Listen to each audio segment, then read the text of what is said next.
they could tag it, or I like this, you know, we're advertising for something, you know, we saw some of your work, and they tag this and they tag them in it, and then they respond. So it's an instant conversation start if you direct it and you write to the right people. Right. You know, one of the interesting things is that you know, everybody has this hashtag craze. Right. So you see sometimes people go on Facebook and they go on Twitter and they just put hashtag Trinidad, hashtag beaches, hashtag, you know, whatever else they want to hashtag. Right. Or they tend to make up their own hashtag. Right. Quite frankly, most likely nobody's going to look for. So you're not really using it properly. Yeah. You know, using a hashtag, there's a purpose behind it. It's not just, you know, for a fad. It's basically like a search engine. Yeah. You tend, once you search that hashtag, anything that comes up, for example, on the Trinidad will come up. So it's not, the Trinidad hashtag isn't too specific. Right. You know? But it's a grouping mechanism. So you know, I learned that on this show. I did not know that. I thought hashtag was just for fun. I did not know that it was a grouping mechanism. I did not know that. It's not like smiley face. I thought it was like a smiley face, you know, heart shape. But you know, even a smiley face has its signal. Oh, come on, no, really, no, you're making me feel like I don't know anything. No, man, really? Trouble, what? Wow, I did not know that. But I mean, one of the big things, especially for businesses with hashtags, is that one of the points that was raised is that, let's say, if you, for example, you're using hashtag Trinidad or hashtag Trinidad and Tobago, and you are a very professional sort of company, and now you put a post on Twitter that has hashtag Trinidad, and then somebody searches Trinidad, they see your post, or they see your grouping with you know, women in carnival on the beach, or men drinking rum here. So then automatically your brand is sort of associated or aligned with hashtag Trinidad and whatever else comes up. Okay, so you have to be careful. So you have to be very careful. And this like to raise the point, that's why some people actually do go and make their own hashtags, because then they can actually start grouping their work in their own sort of brand. Because they sometimes are very careful in how they search specific hashtags, and this is something that, you know, a social media expert would know in comparison to somebody who just goes online, and because they do their research and they get that sort of idea of, okay, well, the example for a hashtag that was used in this seminar was get social. Hashtag get social. But when you go on that, you don't really find, you know, anything provocative or anything, you know, that casts doubt into, okay, who's this brand that's associated with? So it helps with your own branding. It helps to keep things, keep your voice and your conversation and your engagement with everybody, whether you like, whether you and your uniqueness. So with that, it's a really, really interesting sort of mechanism. Wow, for all those that are listening, wow. And this applies for not just Twitter, this applies for any hashtag. Just hashtags in general. Wow. Well, Sharad, before we go, I don't know if you have 5 tips to anybody listening, because I think your story is very inspirational. I mean, to me, a lot of people, you said, and you were very frank about, well, I got fired from my job, and that's what a lot of people like, well, what happened? We had a difference of opinions, and, you know, they're trying to water it down, but you were very straightforward. I got fired from my job, and, but I saw, and I mean, I think that's a very, very good story for the come up. So please give us, anybody listening, 5 tips that, you know, maybe we don't really have a job right now, and it's kind of bleak and it's, you know, kind of dark road, and how you maneuver yourself out of that road and now into this success that you have for your own company.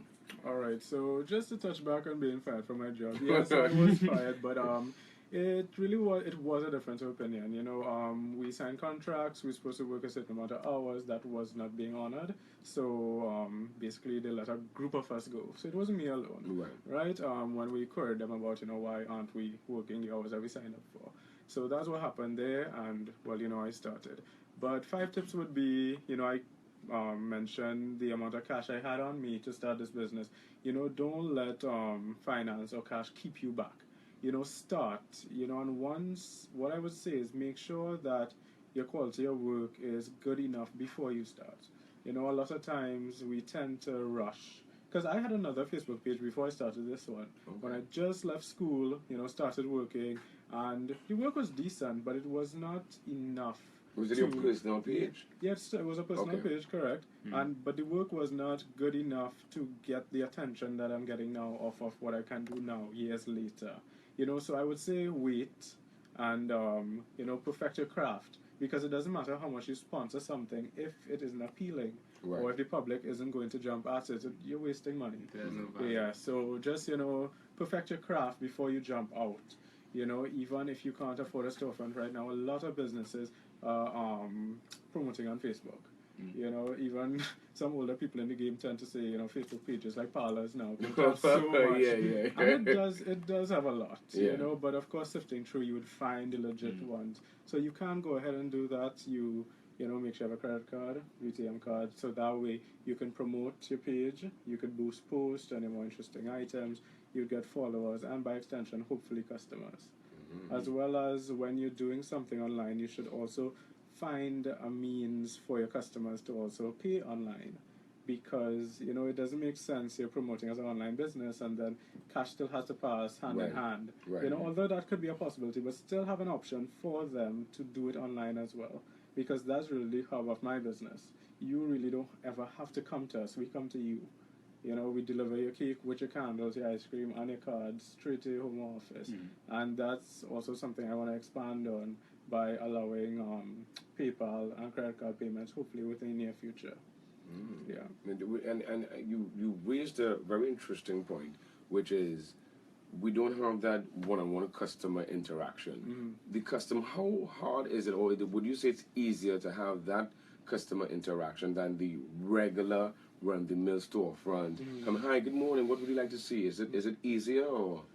It isn't necessarily easier, because it depends on the person and the owner of the business. Because me, myself personally, I tend to have a lot of personal conversations with my customers. You know, normally because I am the boss of this business, I'm the owner. Sometimes when you have a business, you tend to never see the owner. You can really talk to a staff member.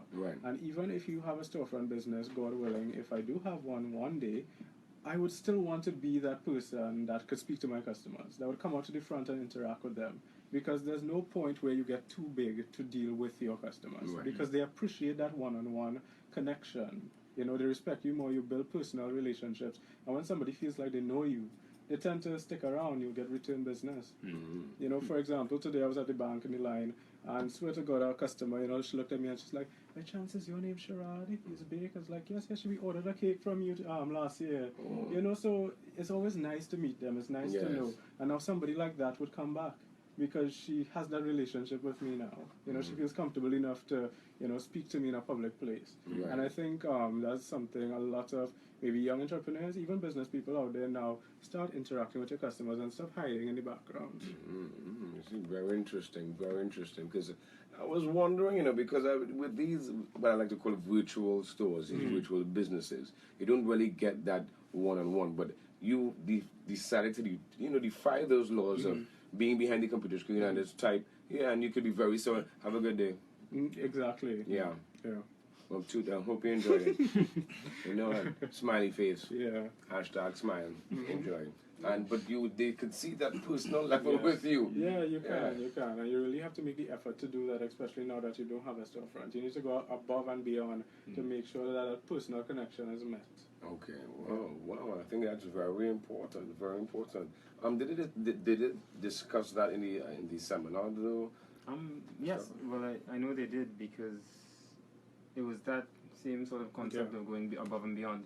But then in a case like that, it'll be very difficult if your customer is in Italy and you are in Trinidad, or your customer is in the United States and you're in Trinidad, to have that, you know, ability to be there and actually meet them later on, maybe if they come to visit for Trinidad on a vacation. But it's sort of the same thing that translates to the online sort of realm, where that you still have to be engaging. So when somebody has, for example, they have a question, you're there to answer it. You're there, you know, giving your sort of personality in your brand. The way that you answered, like you said, oh no, thank you. You know, a lot of customers in Trinidad and Tobago, we tend to say, well, okay, a customer approaches us for a product. We don't have it in the store, so we say, sorry, we're out. That's it. But then the same sort of way is that if somebody approaches you online, you say you don't have it, but you try to at least work with them and find a solution to get your product in their hands, or have them, you know, be a little patient and come back. Because it's that sort of mark that you leave, and through that social media interaction and being able to comment and tag and be able to share in this sort of experience, because again, it's the same thing, just building an experience, but not in the physical sort of embodiment. Makes sense.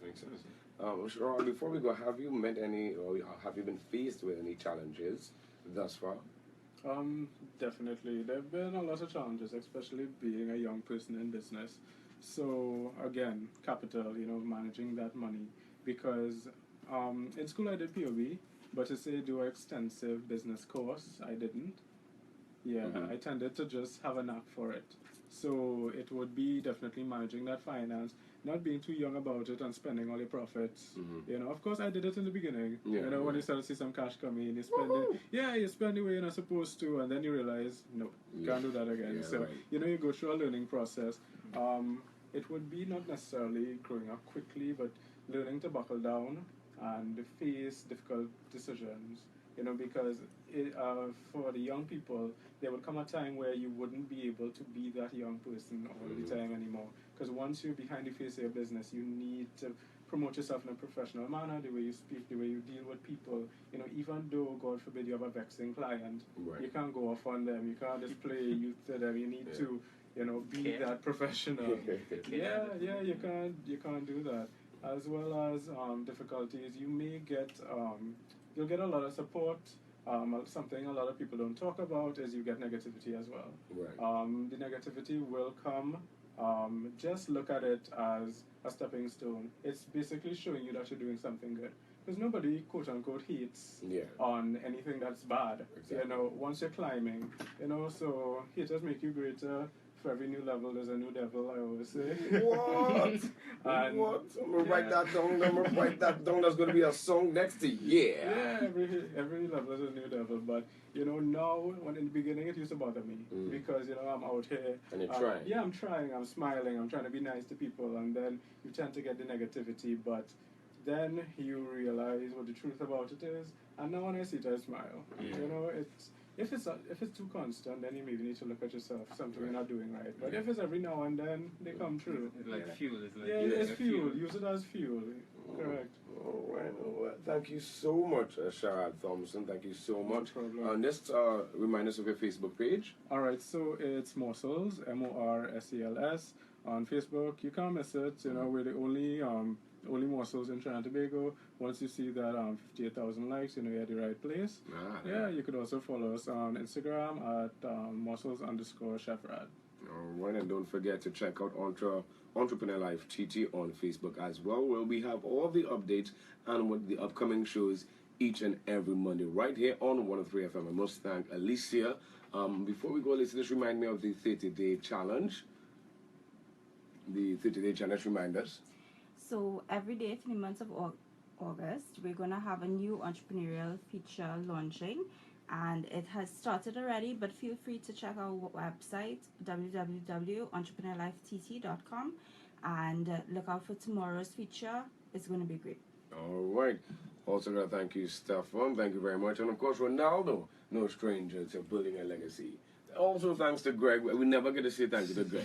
never get to say thank you to Greg. So thanks to Greg as well. And thanks for all those loyal 103 FM listeners. This is Building a Legacy.